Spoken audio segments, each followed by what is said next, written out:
News 18 Punjab Haryana Himachal वेख रहे दर्शकों का स्वागत है। मैं हां गगनदीप चौहान। 2 ਵਜੇ ਦੀਆਂ 5 ਬਿਗ ਬ੍ਰੇਕਿੰਗ ਖਬਰਾਂ ਦੇ ਨਾਲ ਹਾਜ਼ਰ ਹਾਂ ਤੇ ਸਭ ਤੋਂ ਪਹਿਲਾਂ ਪੰਜਵੀਂ ਬਿਗ ਬ੍ਰੇਕਿੰਗ ਦੀ ਗੱਲ ਕਰਾਂਗੇ ਜਿਹੜੀ ਜੁੜੀ ਹੋਈ ਹੈ ਸਿਆਸਤ ਦੇ ਨਾਲ। ਰਾਘਵ ਚੱਡਾ ਨੂੰ ਸਲਾਹਕਾਰ ਕਮੇਟੀ ਦਾ ਚੇਅਰਮੈਨ ਬਣਾਉਣ ਦਾ ਮਾਮਲਾ ਹਾਈ ਕੋਰਟ ਨੇ ਇਸ ਪਟੀਸ਼ਨ ਦੀ ਸੁਣਵਾਈ ਕੀਤੀ ਹੈ। ਹਾਈ ਕੋਰਟ ਨੇ ਪਟੀਸ਼ਨ ਦਾ ਨਿਪਟਾਰਾ ਕੀਤਾ ਹੈ। ਹਾਈ ਕੋਰਟ ਨੇ ਪਟੀਸ਼ਨ ਦਾ ਨਿਪਟਾਰਾ ਕਰਦੇ ਹੋਏ ਸਰਕਾਰ ਆਪਣੇ ਪੱਧਰ ਤੇ ਫੈਸਲਾ ਲਵੇ ਇਹ ਹਦਾਇਤ ਸਰਕਾਰ ਨੂੰ ਕੀਤੀ ਹੈ। ਤੁਹਾਨੂੰ ਦੱਸਦੀ ਕਿ ਰਾਘਵ ਚੱਡਾ ਨੂੰ ਸਲਾਹਕਾਰ ਕਮੇਟੀ ਦਾ ਚੇਅਰਮੈਨ ਬਣਾਇਆ ਗਿਆ ਸੀ।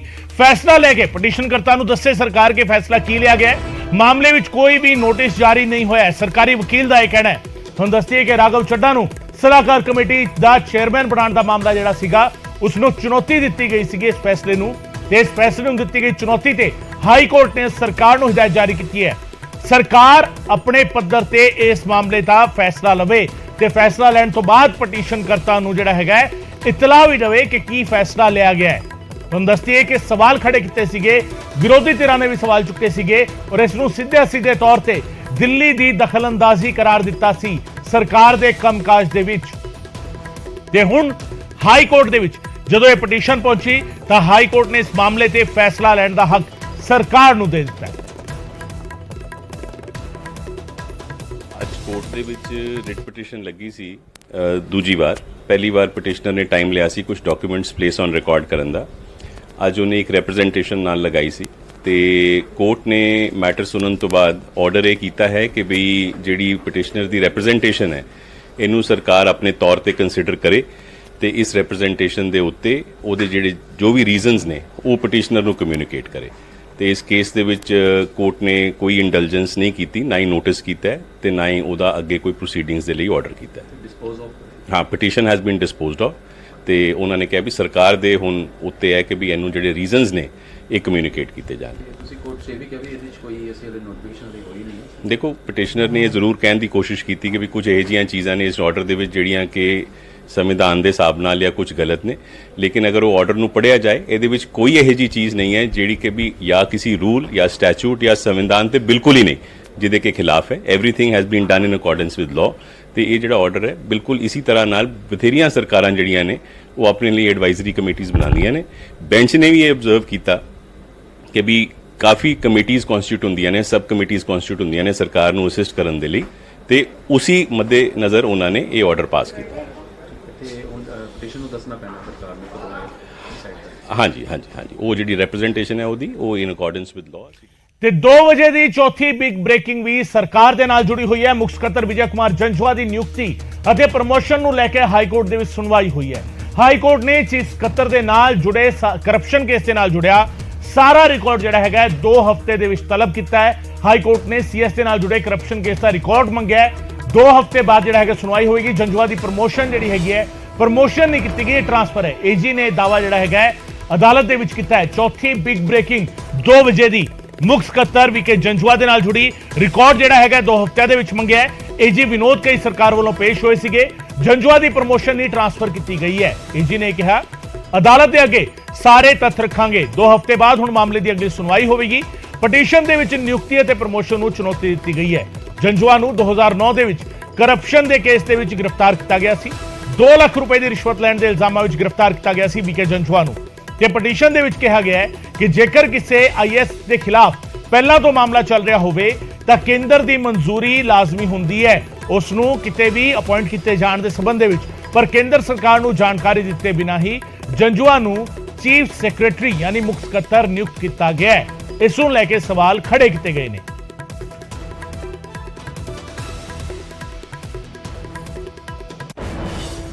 ਤੇ 2 ਵਜੇ ਦੀ ਤੀਜੀ ਬਿਗ ਬ੍ਰੇਕਿੰਗ ਹੁਣ ਦੱਸਦੀ ਹੈ ਪੰਜਾਬ ਦੇ ਸਾਬਕਾ ਵਿਧਾਇਕਾਂ ਨੂੰ ਧਮਕੀਆਂ ਦੇਣ ਵਾਲੇ ਗ੍ਰਿਫਤਾਰ ਕੀਤੇ ਗਏ ਨੇ। ਸਾਬਕਾ ਡਿਪਟੀ ਸੀਐਮ ਓਪੀ ਸੋਨੀ ਨੂੰ ਧਮਕੀ ਦੇਣ ਵਾਲੇ ਕਾਬੂ ਆਏ ਨੇ।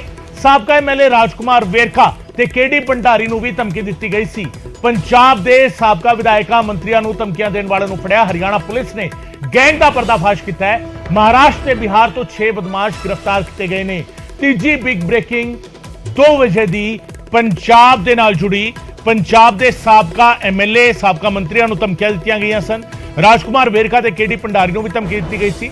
ਹਰਿਆਣਾ ਪੁਲਿਸ ਨੇ ਇਸ ਗੈਂਗ ਦਾ ਪਰਦਾਫਾਸ਼ ਕੀਤਾ ਹੈ ਤੇ ਮਹਾਰਾਸ਼ਟਰ ਤੇ ਬਿਹਾਰ ਤੋਂ 6 ਬਦਮਾਸ਼ ਗ੍ਰਿਫਤਾਰ ਕੀਤੇ ਗਏ ਨੇ। ਦੇ ਰੰਗਦਾਰੀ ਮੰਗਦੇ ਸੀਗੇ।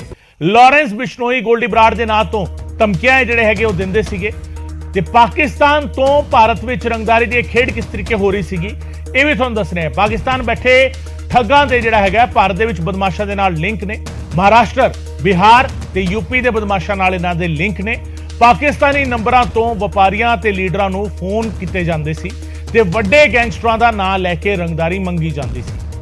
ਪੈਸੇ ਨਾ ਦੇਣ ਤੇ ਜਾਨੋਂ ਮਾਰਨ ਦੀ ਧਮਕੀ ਦਿੱਤੀ ਜਾਂਦੀ ਸੀ ਤੇ ਸਿੱਧੇ ਬੈਂਕ ਅਕਾਊਂਟ ਦੇ ਵਿੱਚ ਪੈਸੇ ਟ੍ਰਾਂਸਫਰ ਕਰਵਾਉਂਦੇ ਸੀਗੇ ਇਹ ਤੇ 2-2.5 ਮਹੀਨੇ ਬਾਅਦ ਬੈਂਕ ਅਕਾਊਂਟ ਬੰਦ ਕਰ ਦਿੰਦੇ ਸੀ। ਰੰਗਦਾਰੀ ਦੇ ਏਵਜ਼ ਵਿੱਚ ਪਾਕਿਸਤਾਨ ਤੋਂ ਕਮਿਸ਼ਨ ਇਹਨਾਂ ਨੂੰ ਮਿਲਦਾ ਸੀ। ਜਿਹੜੀ ਮੋਡਸ ਆਪਰੈਂਡੀ ਉਹ ਕੀ ਸੀਗੀ ਇਹ ਅਸੀਂ ਤੁਹਾਨੂੰ ਦੱਸ ਰਹੇ ਹਾਂ। ਰੰਗਦਾਰੀ ਦੀ ਖੇਡ ਕਿਵੇਂ ਖੇਡੀ ਜਾਂਦੀ ਸੀ। ਪਾਕਿਸਤਾਨ ਦੇ ਵਿੱਚ ਬੈਠੇ ਕੁਝ ਬਦਮਾਸ਼ਾਂ ਦੇ ਨਾਲ ਇਹਨਾਂ ਦੇ ਲਿੰਕ ਸੀਗੇ ਤੇ ਉਹਨਾਂ ਦੇ ਪਾਕਿਸਤਾਨ ਦੇ ਨੰਬਰਾਂ ਤੋਂ ਕਾਲ ਆਉਂਦੀ ਸੀਗੀ, ਰੰਗਦਾਰੀ ਮੰਗਦੇ ਸੀਗੇ ਔਰ ਰੰਗਦਾਰੀ ਜਿਹੜੀ ਹੈਗੀ ਜਿਹੜੇ ਖਾਤੇ ਜਮ੍ਹਾਂ ਹੁੰਦੀ ਸੀਗੀ 2-2.5 ਮਹੀਨੇ ਬਾਅਦ ਉਹ ਬੈਂਕ ਅਕਾਊਂਟ ਬੰਦ ਕਰ ਦਿੱਤਾ ਜਾਂਦਾ ਸੀ। ਸੋ ਇਸ ਕਰਕੇ ਮੋਡਸ ਆਪਰੈਂਡੀ ਇਸ ਤਰੀਕੇ ਦੀ ਸੀਗੀ ਜਿਸ ਦੇ ਵਿੱਚ ਫੜਨਾ ਜਿਹੜਾ ਹੈਗਾ ਕਿਤੇ ਨਾ ਕਿਤੇ ਮੁਸ਼ਕਿਲ ਸੀਗਾ ਪਰ ਪੁਲਿਸ ਨੇ ਬਸਟ ਕੀਤਾ ਇਸ ਗੈਂਗ ਨੂੰ।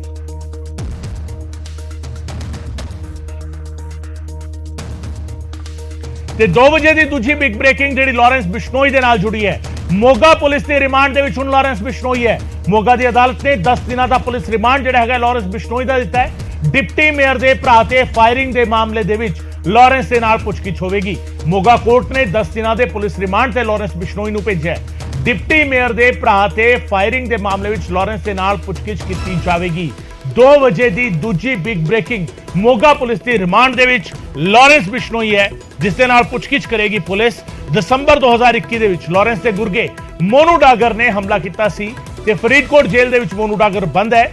ਤੇ ਦੱਸਦੀ ਹੈ ਕਿ ਮੂਸੇਵਾਲਾ ਕਤਲकांड ਦੇ ਵਿੱਚ ਲਾਰੈਂਸ ਬਿਸ਼ਨੋਈ ਮਾਸਟਰਮਾਈਂਡ ਰਿਹਾ ਹੈ ਅਤੇ ਮੂਸੇਵਾਲਾ ਕਤਲकांड ਦੇ ਵਿੱਚ ਹੀ ਮੋਨੂ ਡਾਗਰ ਤੋਂ ਵੀ ਮਾਨਸਾ ਪੁਲਿਸ ਨੇ ਪੁੱਛਗਿੱਛ ਕੀਤੀ ਹੈ ਤੇ ਹੁਣ ਮੋਗਾ ਦੇ ਇਸ ਮਾਮਲੇ ਵਿੱਚ ਡਿਪਟੀ ਮੇਅਰ ਦੇ ਭਰਾ ਦੇ ਹਮਲੇ ਦੇ ਮਾਮਲੇ ਵਿੱਚ ਲਾਰੈਂਸ ਦੇ ਨਾਲ ਪੁੱਛਗਿੱਛ ਕਰੇਗੀ।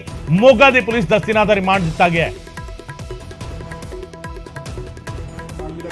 10 ਦਿਨ ਦਾ ਰਿਮਾਂਡ ਮਿਲਿਆ ਜੀ 209 ਨੰਬਰ ਮੁਕੱਦਮੇ 'ਚ 307 ਦਾ ਪਰਚਾ ਹੈ ਜੀ।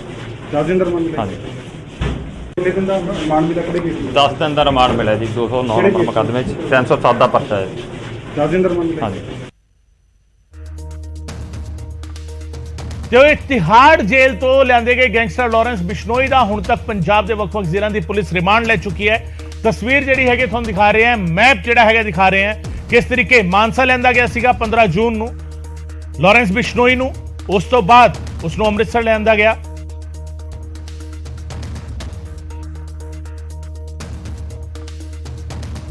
ਤੇ 2 ਵਜੇ ਦੀ ਪਹਿਲੀ ਬਿਗ ਬ੍ਰੇਕਿੰਗ ਨਿਊਜ਼ ਤੁਹਾਨੂੰ ਦੱਸ ਰਹੇ ਹਾਂ ਇਸ ਵੇਲੇ। ਮੂਸੇਵਾਲਾ ਨੂੰ ਮਾਰਨ ਦੇ ਲਈ 2-4-6 ਨਹੀਂ ਸਗੋਂ 10 ਸ਼ੂਟਰ ਪੰਜਾਬ ਆਏ ਸੀਗੇ।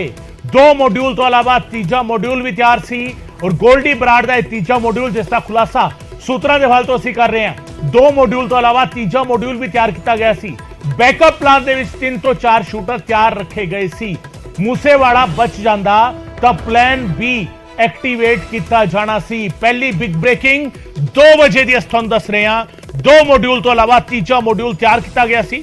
ਬੈਕਅਪ ਪਲਾਨ ਦੇ ਵਿੱਚ 3 ਤੋਂ 4 ਸ਼ੂਟਰ ਤਿਆਰ ਸੀਗੇ। ਖਤਰਨਾਕ ਹਥਿਆਰਾਂ ਦੇ ਨਾਲ ਇਹ ਸ਼ੂਟਰ ਲੈਸ ਸੀਗੇ ਤੇ ਮੂਸੇਵਾਲਾ ਨੂੰ ਮਾਰਨ ਦੇ ਲਈ ਤੀਜੀ ਗੱਡੀ ਤਿਆਰ ਕੀਤੀ ਗਈ ਸੀ। ਮੂਸੇਵਾਲਾ ਬਚ ਜਾਂਦਾ ਤਾਂ ਪਲਾਨ B ਐਕਟੀਵੇਟ ਹੁੰਦਾ। ਪਲਾਨ B ਦੇ ਵਿੱਚ ਗ੍ਰੇਨੇਡ ਲਾਂਚਰ ਦੀ ਪਲੈਨਿੰਗ ਸੀਗੀ ਤੇ ਮੂਸੇਵਾਲਾ ਨੂੰ ਮਾਰਨ ਦੇ ਲਈ ਪੂਰੀ ਪਲੈਨਿੰਗ ਕੀਤੀ ਗਈ ਸੀ। ਮਨਪ੍ਰੀਤ ਤੇ ਹੋਰਨਾਂ ਸ਼ੂਟਰ ਜਿਹੜੇ ਸੀਗੇ ਉਹਨਾਂ ਦੇ ਨਾਂ ਸਾਹਮਣੇ ਆ ਰਹੇ ਨੇ। ਬੈਕਅਪ ਤੇ 3 ਤਿਆਰ ਸੀਗੇ। 3 ਗੈਂਗਸਟਰ ਜਿਹੜੇ ਸੀਗੇ ਉਹ ਜੱਗੂ ਦੇ ਖਾਸ ਗੁਰਗੇ ਨੇ। ਪੁਲਿਸ ਸੂਤਰਾਂ ਦੇ ਮੁਤਾਬਿਕ ਇਹ ਵੀ ਗੱਲ ਸਾਹਮਣੇ ਆਈ ਹੈ ਕਿ ਮੂਸੇਵਾਲਾ ਨੂੰ ਮਾਰਨ ਦੇ ਲਈ ਗ੍ਰੇਨੇਡ ਲਾਂਚਰ ਵੀ ਤਿਆਰ ਸੀ। ਜੇਕਰ ਮੂਸੇਵਾਲਾ ਬਸਟ ਫਾਇਰ ਤੋਂ ਬਚ ਜਾਂਦਾ ਤਾਂ ਸ਼ੂਟਰਾਂ ਦੇ ਕੋਲ ਪਲਾਨ B ਵਜੋਂ ਗ੍ਰੇਨੇਡ ਲਾਂਚਰ ਤਿਆਰ ਸੀ। ਯਾਨੀ ਸ਼ੂਟਰ ਪੂਰੀ ਪਲੈਨਿੰਗ ਦੇ ਨਾਲ ਆਏ ਸੀਗੇ ਤੇ ਮੂਸੇਵਾਲਾ ਨੂੰ ਮਾਰਨ ਦੇ ਲਈ ਆਏ ਸੀਗੇ। ਇਹ ਸਿੱਧੇ ਤੌਰ ਤੇ ਇਸ ਪਲਾਨ ਦੇ ਖੁਲਾਸੇ ਤੋਂ ਬਾਅਦ ਸਾਹਮਣੇ ਆ ਰਿਹਾ ਹੈ।